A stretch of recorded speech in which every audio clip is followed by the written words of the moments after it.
Welcome back to the Max Reality. If you've seen my face before, then you know the drill, but if you're new here, I love talking all things reality TV, and today we are discussing my favorite moments, all my thoughts, feelings, opinions about this season of Netflix's The Circle, Season 7. If you haven't seen it before, number one, I am incredibly jealous of you because you have the opportunity to go watch the very first season and not know what happens. If I could go back in time and do that, there's so much I would pay. Secondly, I'll tell you a little bit how it works. Contestants are sequestered to different apartments and they only talk to each other through a medium called the circle. It's like a chat room type situation. They literally talk to a screen, type out messages, and read messages for each other. The big thing is people can go in as their true self, play themselves, show their pictures, be them, or you have the opportunity to play as a catfish. So you can use pictures of somebody else people in the past have done, like their dad or things like that, their friend or just a random person. And you get to play as somebody completely not yourself. And you're watching these people interact each week. They rank each other, and whoever has the two highest ratings, usually this is how it goes. Sometimes it changes up. But generally, the two highest rated players get to be the influencer, and they get to send somebody home. Like with a lot of shows like this, we start out with a core group of people, and as some people are eliminated, new people come in until we get to the final 5. They do a final ranking, and the person who is rated the number 1 position is the winner, and they win $100,000. Now, if you heard all that and you're like, oh, I think I want to go watch that, I'm just warning you now, this video is going to have spoilers for the most recent season. You might not care about that, that's fine. I've given you the warning, that's all I can do. Now we're going to do a rundown of the cast. This is pretty much in no particular order, except I'm going to do the winner at the end. First up, we have Deb, who is 54, from Pittsburgh. She works in higher ed technology, and since she's around the youth, the Gen Z, millennial kids all the time, she decides she can hang with the cool kids and decides to catfish as Rachel, who is 26. Next up, we have Madeline, 25, from Georgia. By day, she's an educational staffer, and by night, she's an OnlyFans model. She is going in 100% as her real authentic self. Next up, we have Kevin, 23, from San Diego.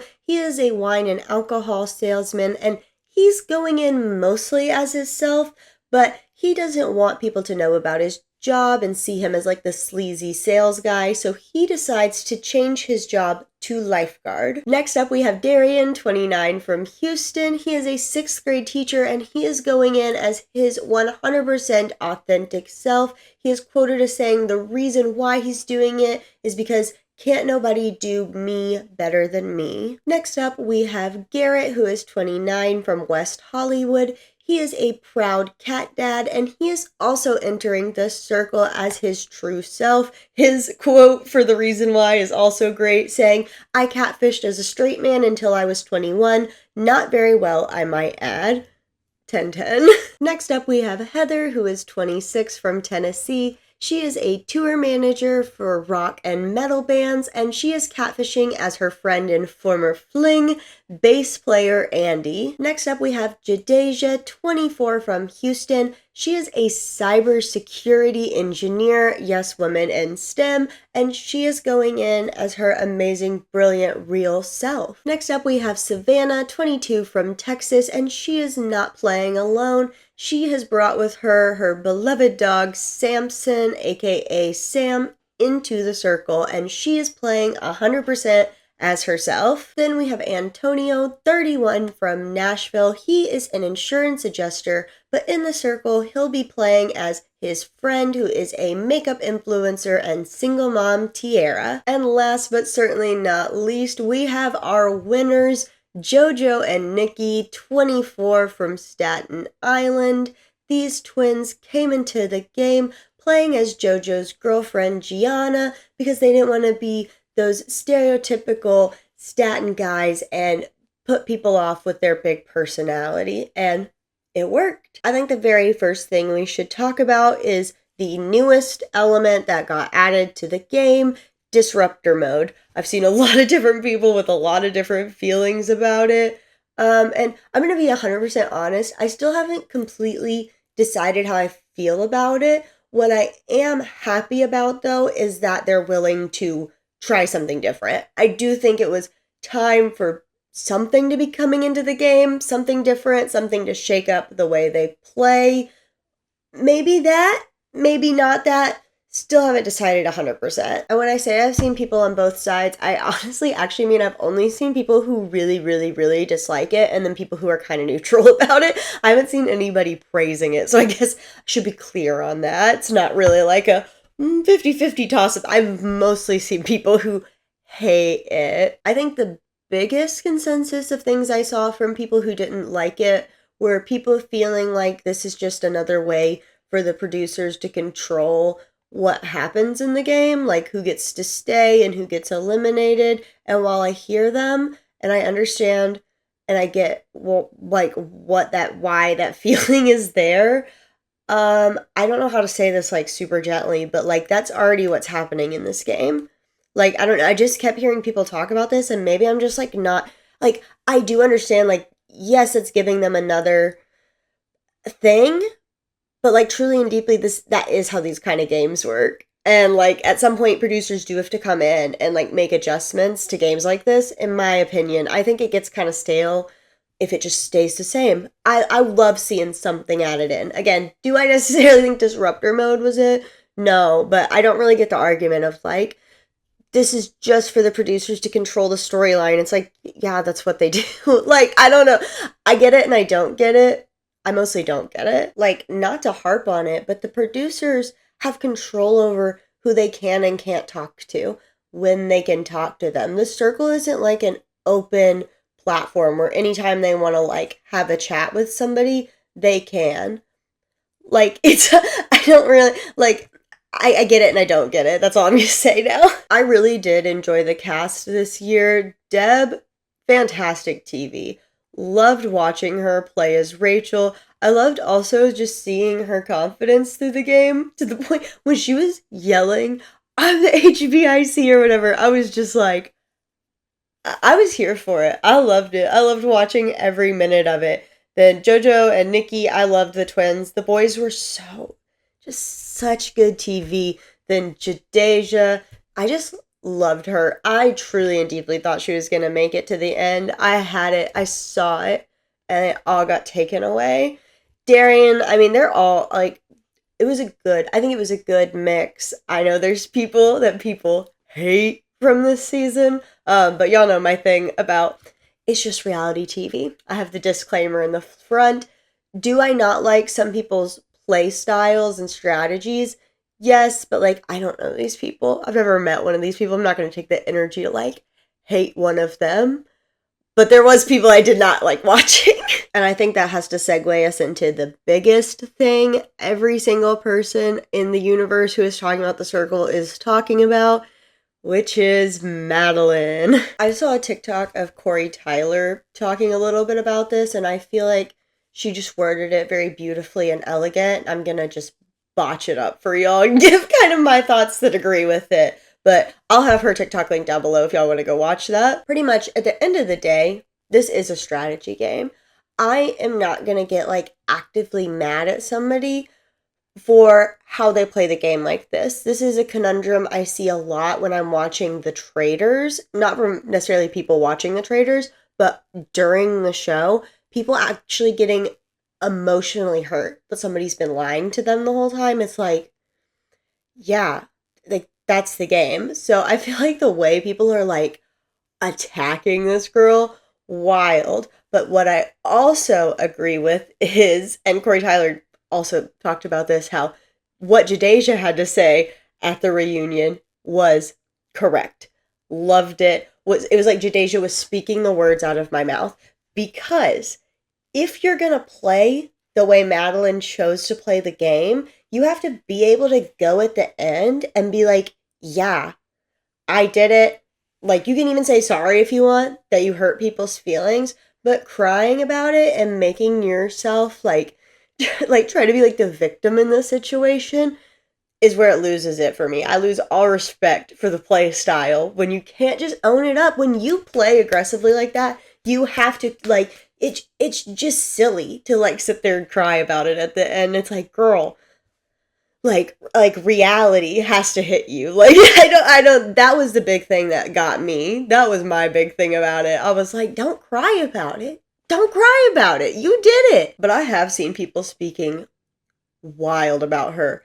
And while there may be things that I could possibly see being true, again, at the end of the day, we do not know these people. We do not know them. And to, like, go and, like, actually attack her and, like, write crazy things in her comment section, wild. Most of the comments I've been seeing that I've been like, I could see that, have been at least away from her comment section. People just discussing the show. But I've also gone to her comment section because I knew it was probably going to be a mess. And it was. And it was like, just like, get a hobby. Like, go hype up Jadeja or the twins or Deb, or just go do something else. Like, if you don't like her, you can make her go away. Just hit the block button. You never have to think about her again. Netflix will be releasing something else. Love is Blind. Love is Blind came on right after that. Go think about that. Like, leave this girl be. Like, who cares? Like, who cares? Who cares? Another big turning point moment of this season is when Darian became the disruptor and got to pick the second influencer, and instead of picking Jadeja, picks Kevin. I cannot tell y'all the sound I made when it happened. I don't want to think about it, but I am, because the purpose of this video, and then I'm gonna work to forget it. I get it. I get wanting to trust your boys' alliance that you had made with Kevin and Andy. But when you have an alliance like Jadeja, and that you have 100% no reason to think she would do anything but help you, to not play this card in this moment, incredible. I've seen that he has talked about this, and he said the main reason he did it was he wanted to protect Jadeja, which I do think is very noble, but I also just think was 100% the wrong move. Like, wrong move. Y'all would be stronger together if you are that, like, you were on the chopping, like, I feel like you just had to know. And again, he could not have known that Kevin was holding what he was holding within him. But still.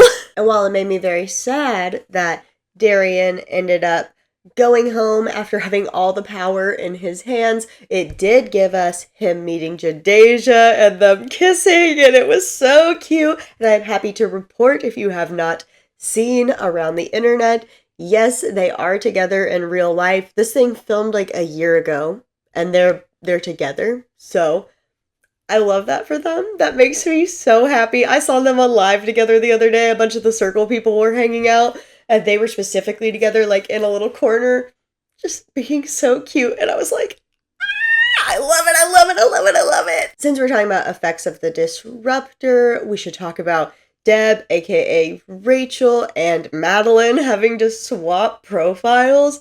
I had fun with that. I thought that was very entertaining and a very good use of the disruptor. I enjoyed it. I did not think they would make it. I really thought, well, because again, they had to save each other, and that really helped with it. But I just thought one of them would slip up, and I thought that would be the end. I felt it in my heart. So when they made it, and then not only, all they had to do was be, like, safe, and they became the number 1 and 2 spot. Incredible work. I will hand it to them. Incredible work. 10/10. And I think the last major point to talk about is the win of Gianna, aka the twins, JoJo and Nikki. So I'm going to be 100% honest. In my deepest heart of hearts, I think I already said this, I really wanted Jadeja to win. I really thought it was going to happen. But once she got sent home, I decided I was throwing all my weight behind Team Gianna and Rachel. I can't remember what name Rachana.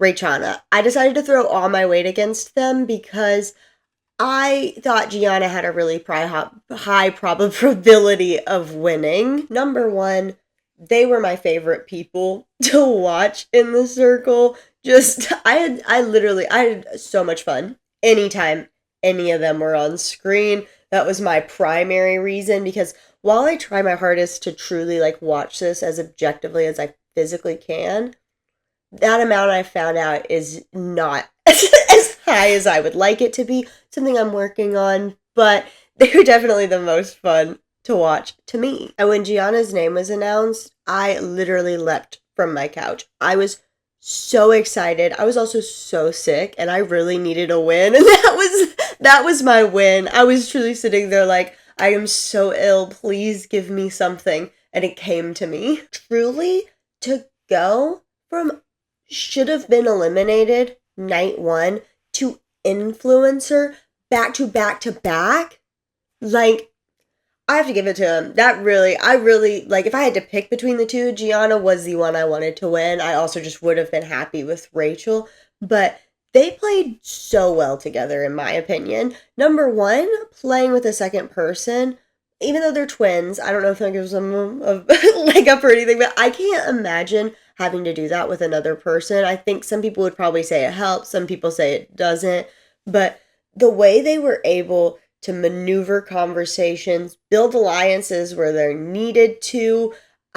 Incredible to watch. I had a really good time watching the way they strategized, made alliances, broke them when needed, and then also just stayed to their promises. I'm always one who loves like a loyal player. I love a loyal player, even if they do it to a fault. I will always be that person who's like, yes, even if it's not good for your game. I love it. So I was very, very pleased with them winning. Just congratulations to them. Overall, I had a really good time watching this season. Like I said earlier, I really liked the cast they picked. I think most people were very, very fun to watch, all for their own different reasons. I also like that the people who are making this show are willing to start experimenting with it. It's season 7, in my opinion.